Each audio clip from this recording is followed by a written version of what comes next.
Hey guys, Constance here from Cosmopolitan Cornbread. So the barn is done. Well, it's 99% done. There's still a couple things we need to do, but it is finished to the point that we can bring the animals in. So we finished this up yesterday. We had some friends that came over yesterday morning.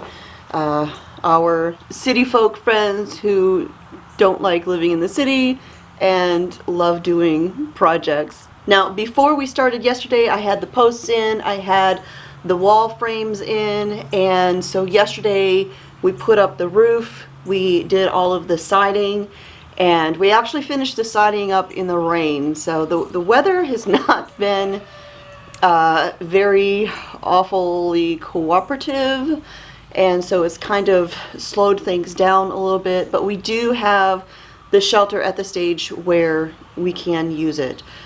There's still a few things that I want to do. For instance, back here you can see on the end, both sides there's a little bit of a gap.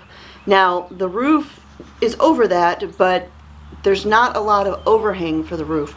So I'm going to add some flashing, some metal flashing over there and on this end behind the camera. That way we don't have rain blowing in or anything like that, because that opening is like, it's right there. Now in the back and in the front, there's also openings that you can see there. It's about, I would guess, about an 8-inch opening. Now these I'm not going to worry about closing up, and for a couple reasons. First of all, the roof overhangs, so we don't really have to worry about rain coming in over there. I mean, if we get rain in right through there, it's got to be like a tornado or something, like hurricane coming through, because that rain would have to be almost going up and over to get in through there. And the front is kind of the same way. There's a good bit of roofing overhang, so I'm not worried about that. Plus, I like having that opening there just for airflow. I mean, we have a huge doorway right here. It's 8 feet wide and the full height. But this is Alabama. It gets hot in the summer, and when the animals are in here, they come out here for shade. I don't want this thing to be an oven. I mean, it's got a tin roof, so we want plenty of airflow through here so they can come in and get shade and cool down and not be just roasting. So some of the other final touches, which I will do today, is I will do the flooring in here. I have several of the big heavy-duty rubber mats. They are a beast to manipulate because they are so heavy, and they're hard to grip. So we're going to put those into the back of my truck and wrestle them in here, and I'm going to cover as much of the floor in here as I can with those mats, and that way it's got basically a floor.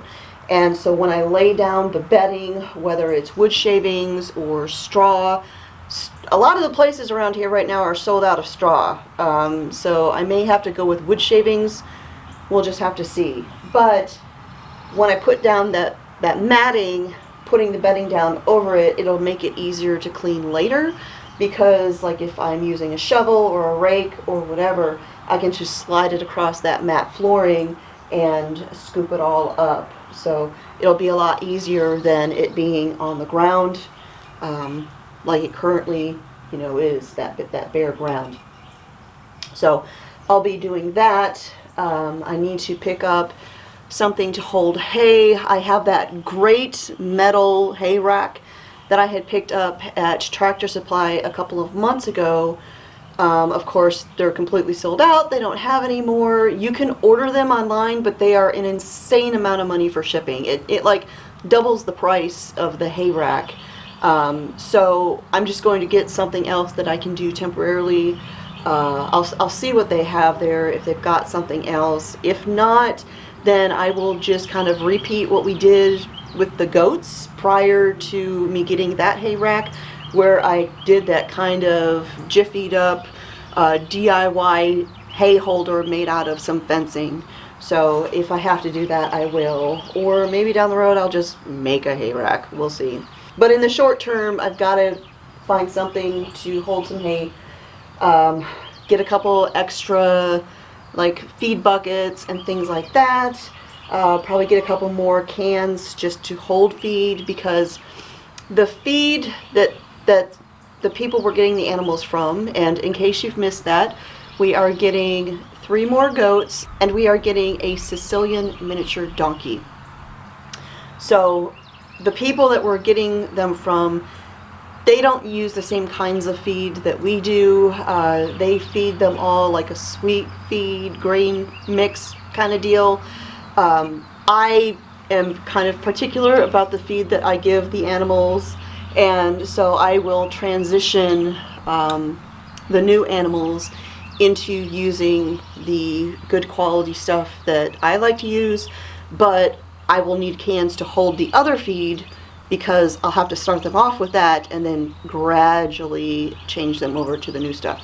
You don't ever want to change any animal's feed too quickly if you can avoid it.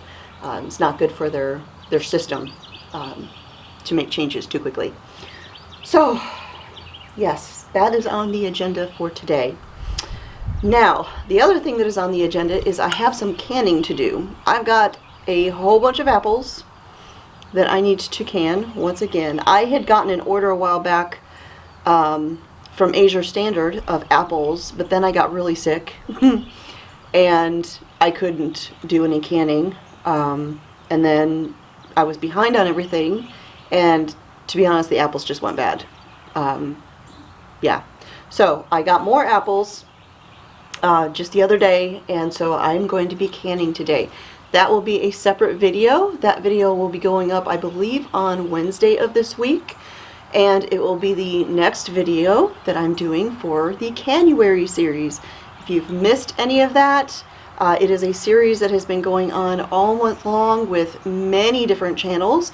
Every day, one of the channels is posting a video on canning, from carrot soup to, oh goodness, hamburger to jams and jellies and just all sorts of stuff. It's fantastic. I will put a link down below for the playlist, so if you have missed any of them, you can catch up. So now, before I forget, over the weekend, my son Jack was actually doing a little bit of traveling. He was traveling through Tennessee, and he was up somewhere near Chattanooga, and he called me and let me know, "Mom, somebody just passed me on the interstate and they had one of your stickers on the back of their vehicle." So he was completely tickled that he saw that and had to call me up right away and share it with me. Again, this was somewhere near Chattanooga on the interstate, and he said it was like a Jeep SUV, something like that. It wasn't a car or a truck. It was some sort of sporty kind of thing. So if you happened to be traveling through the Chattanooga area on Sunday morning and you have a sticker on the back of your vehicle of mine, let me know. I would love to know who that was. So speaking of travel, trailers. Getting these animals is great. However, the people we were getting the animals from, they don't have any sort of trailer or means of moving the animals, and neither did we. Now, goats, yes, they're small enough that, like, when we brought these guys home, we just put them in a dog crate, a really big dog crate, and tons of room for them. And while we're getting 3 more goats, and I could do the same thing with them, a donkey is not going to fit in a dog crate. So we needed to come up with another option. So I started searching online, looking at all the listings, looking for a trailer. And I wanted something that was in decent enough condition, but I also wanted it to fit into the budget that I could afford at this moment. So I had found a trailer last week, and I went and looked at it, and the trailer was great. I mean, it was cute, had fresh paint. It was a 2-horse trailer, and now this was a divided trailer, so it was like 2 stalls in this trailer. Very pretty. It had a great, like, really nice storage area up in the front with saddle racks and all that stuff. And the price was good. And I thought, you know, well, that'll serve the purpose and at least fill the need at the time. But then I got to thinking, well, first of all, there was one problem with it. The tires. The tires were not in good shape, and 2 of them were flat as pancakes. My concern was, now we have a camper, and it's a trailer kind of thing, and sometimes trailers have odd size tires and can be a challenge to replace. Like, you can't always just go to any tire place and get the size tires that you need, so sometimes you've got to order them. And my concern was, if I have to replace the tires on this trailer and I have to order them, we've got to move these animals soon, because the family that we're getting these animals from, they're moving. They're closing on their house. Like, this week it was the set date, and I think it still is.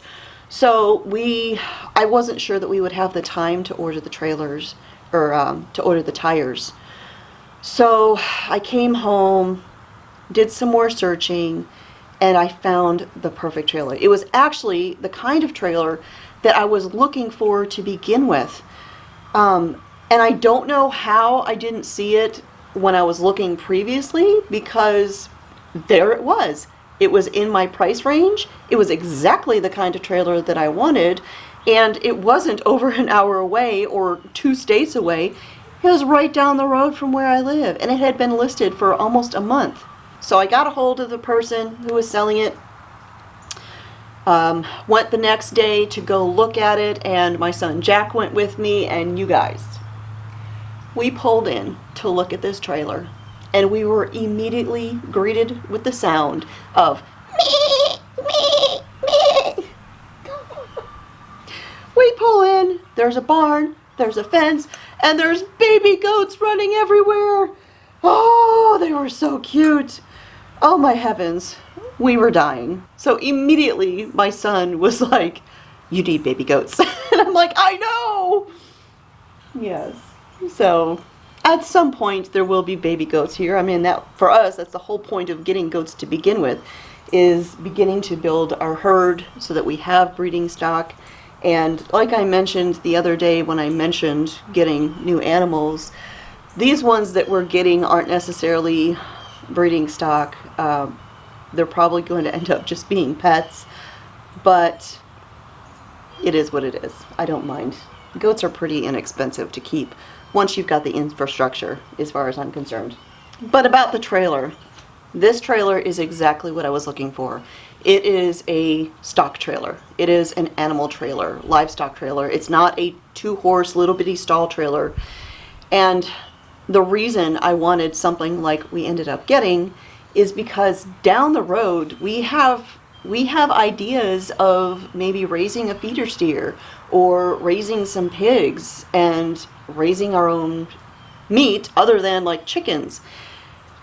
If we do that, we're going to need some way of transporting them, and there is no way we would be able to fit a cow in that little bitty horse trailer with the built-in stalls that couldn't be removed.